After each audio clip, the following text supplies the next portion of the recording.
DM1362 Professional Series disc mower. We will start from the very beginning by uncrating the disc mower and setting it up all the way through completion. As you can see over here, we've already uncrated the mower.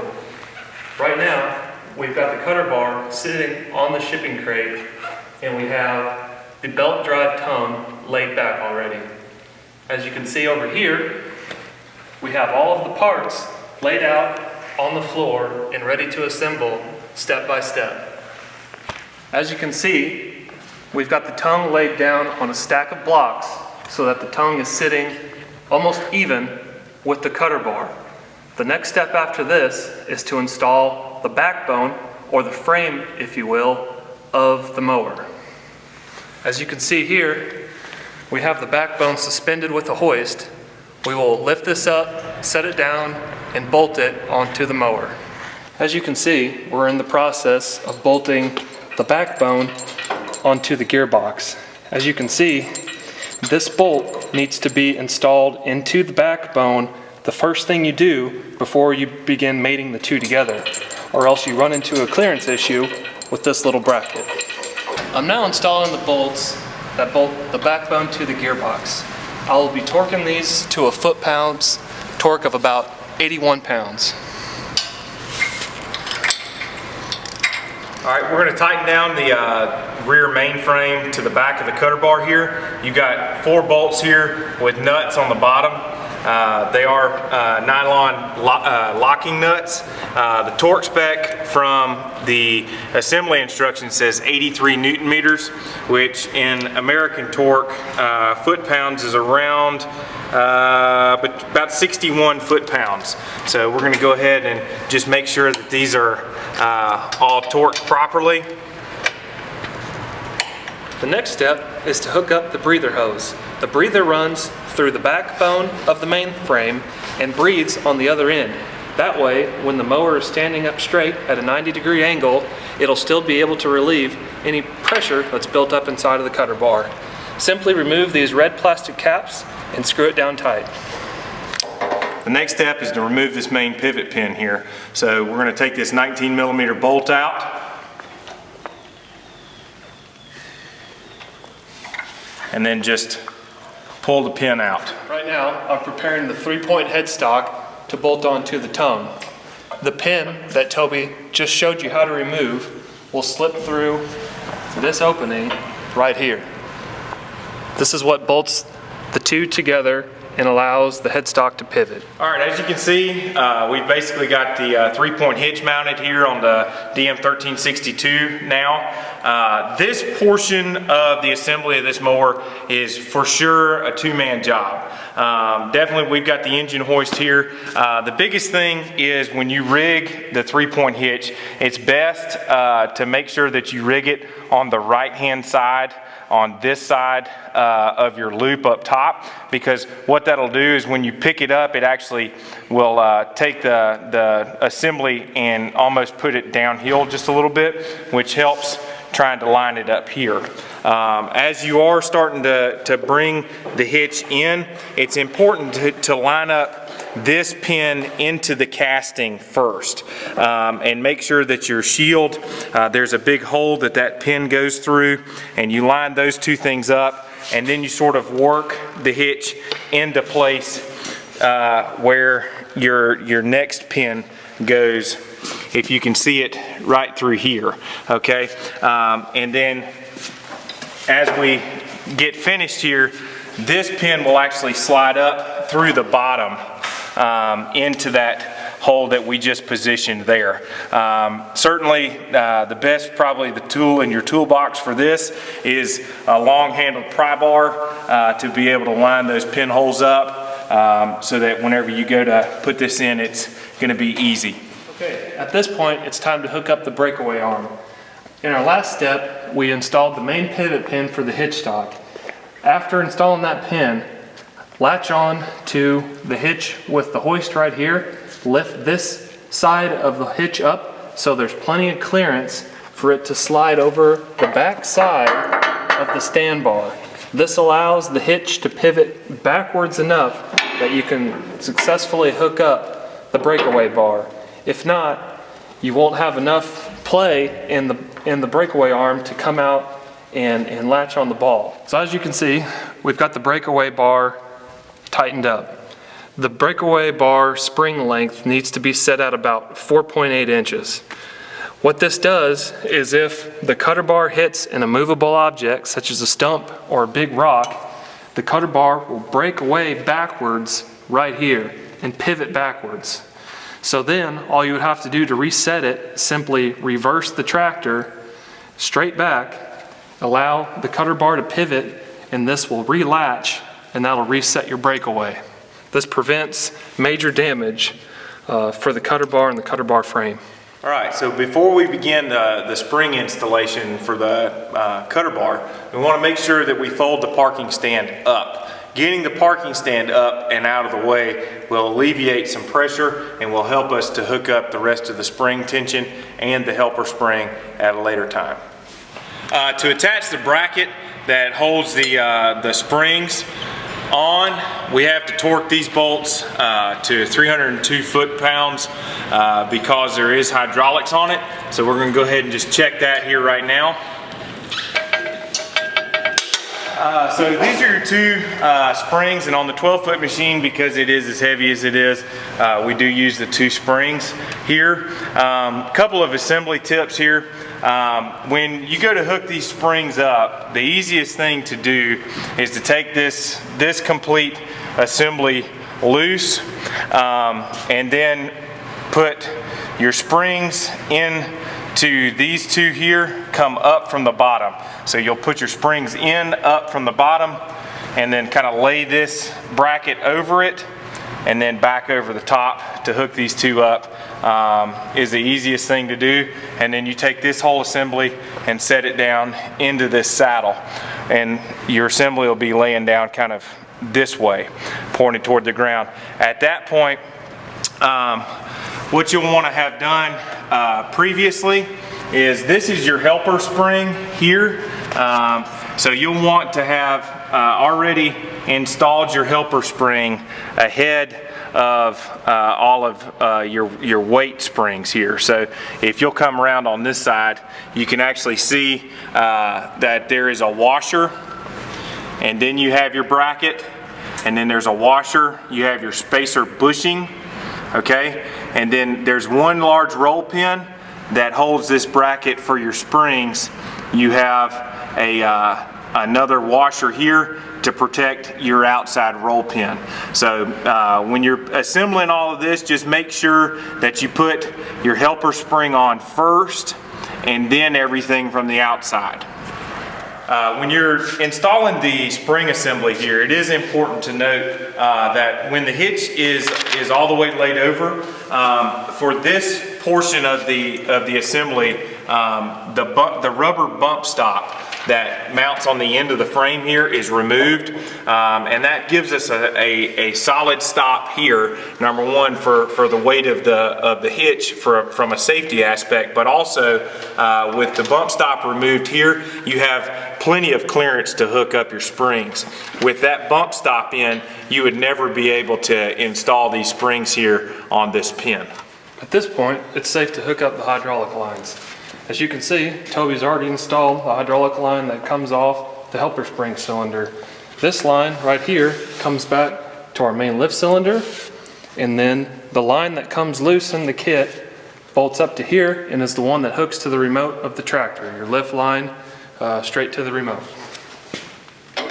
All right, so before we assemble this, I really want to take the opportunity to talk a little bit about the drive guard protection that's in this cutter bar.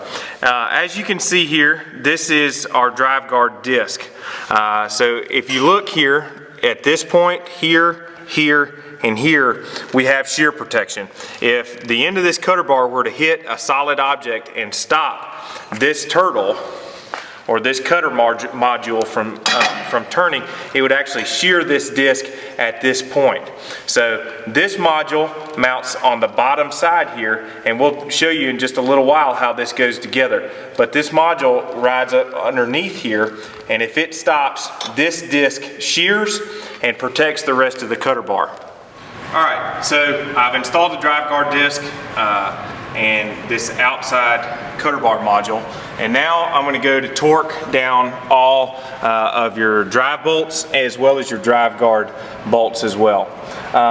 Come standard with the all DM series mowers, but specifically this 1362, is this plastic stopper. And what this plastic stopper is designed to do is to fit down inside of this hole here for whenever you go to change knives on the cutter bar, or in this case we're going to torque down all of our drive guard disc bolts as well as the drive bolts. So we want to use that to stop the cutter bar from turning. So I've got my torque wrench here set to the proper torque spec, which is 110 Newton meters or 81 foot-pounds of torque. And that is the same torque spec that will be used on all bolts inside of the cutter bar. So all of the drive guard disc bolts, as well as the actual 6 drive bolts that drive the cutter module. We just finished installing both hats on the outside cutting disc. I've already installed the swath disc. You want to make sure when you install the swath disc that it's lined up directly with the point on top of the hat. This is adjustable, so it'll be a setting you'll have to make out in the field the first time you run this to adjust your swath width after the crop is cut. As you can see, we've installed the end bracing for the outer curtain. 4 bolts bolt straight through the frame and bolt the end curtain support frame on tight. The next thing we did is bolt on this crop divider. There's a measurement provided in the assembly instructions. It's 7 inches from the outside frame to the inner piece of the top brace. This acts as a crop divider and splits the crop as you're coming through and back around the other side again.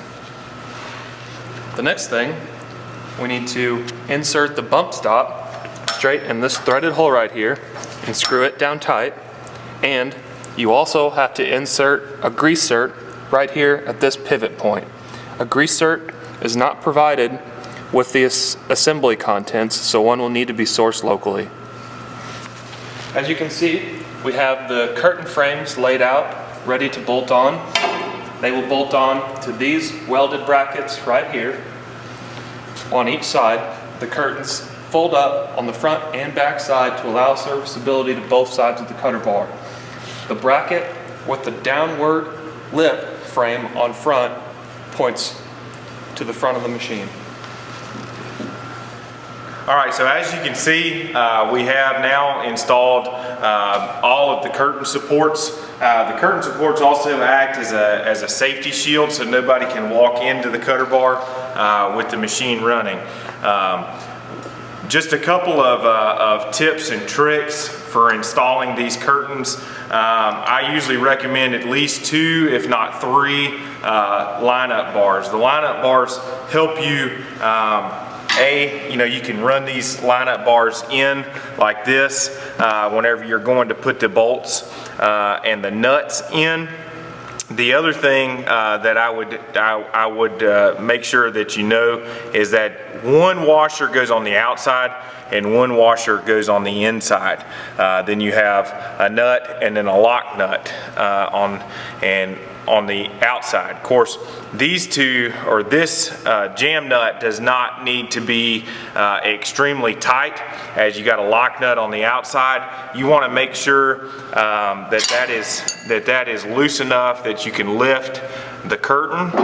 But the whole point here is when you go to hang these up, if you have another person helping you, you can certainly put your ladyfinger or your lineup bar in to help you line this all up at one time. It's much easier to do if you do that along the way. It takes no time. Otherwise, you're trying to get this thing lined up, and it's much more difficult. So certainly, tip to use your lineup bars. Another point is just make sure that your nuts and your bolts are on the top hole, otherwise your curtain will never pivot. But with the shield that's provided with the kit, it installs on the back side of the mower. Up here you have a bracket that a carriage bolt pokes down through the top side, and down here we'll have to remove one of the bolts that bolts the cutter bar to the back frame, and then one of the bolts that bolts the backbone to the gearbox. They'll have to be removed so that the shield will bolt up to these two holes right here. It's probably a better idea to install this shield at the same time you're installing the backbone to the gearbox. In the next step, we will mount the front shield. This bracket bolts up right here like this and provides support for the front shield that then bolts to these two holes on these welded brackets.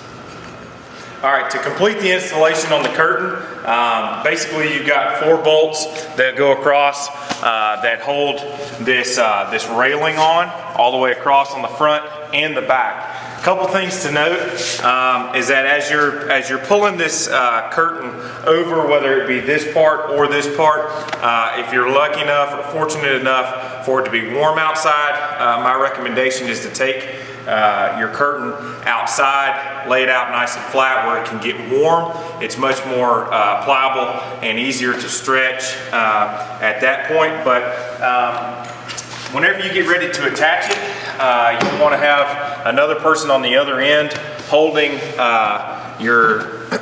this railing. Basically what happens is you put the 13mm bolt and washer through this front side, and there is a bracket on the back side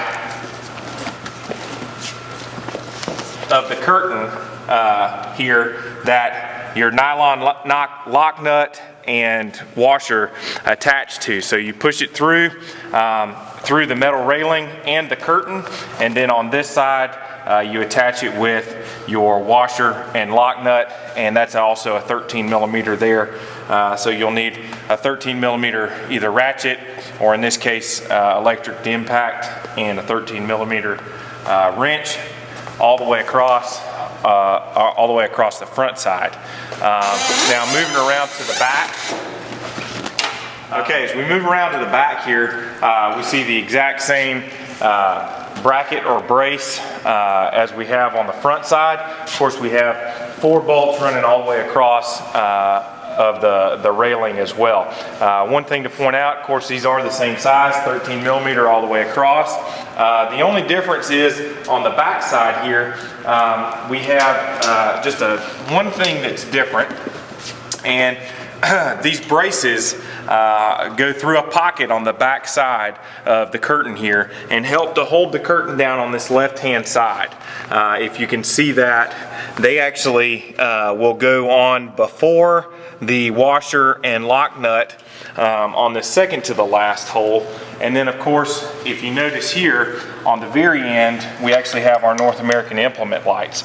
Our stop and turn signal needs to be installed on the very end, and then of course you have all your wire loom and everything that needs to be run up to the tractor.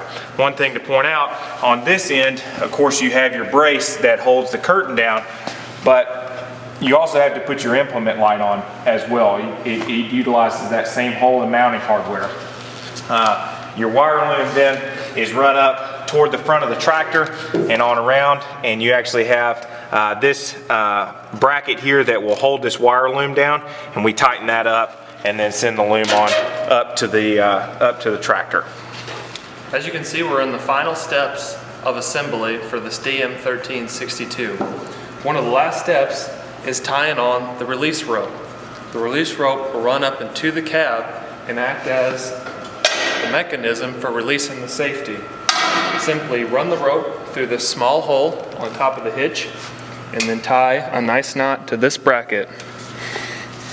As you can see, the T-handle doubles as a stop to remove the blades. It stops the turtles from spinning when you're removing the blades. Simply undo the knot and pull the mechanism off, and you can drop it in the hole and use it as a stop. One of the last steps of assembly is greasing all of the zerks on the mower.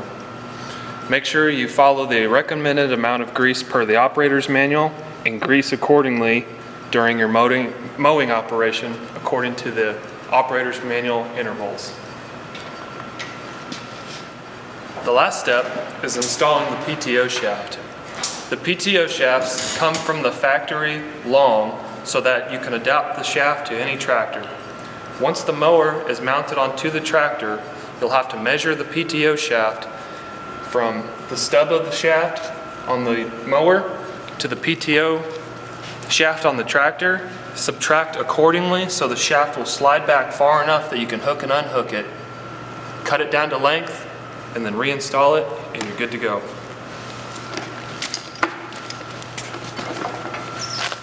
As you can see, we finished the assembly of the DM1362. After assembly, make sure you hook the mower up to the tractor and run it up and down to purge the air out of the hydraulic cylinders and to check for any hydraulic oil leaks.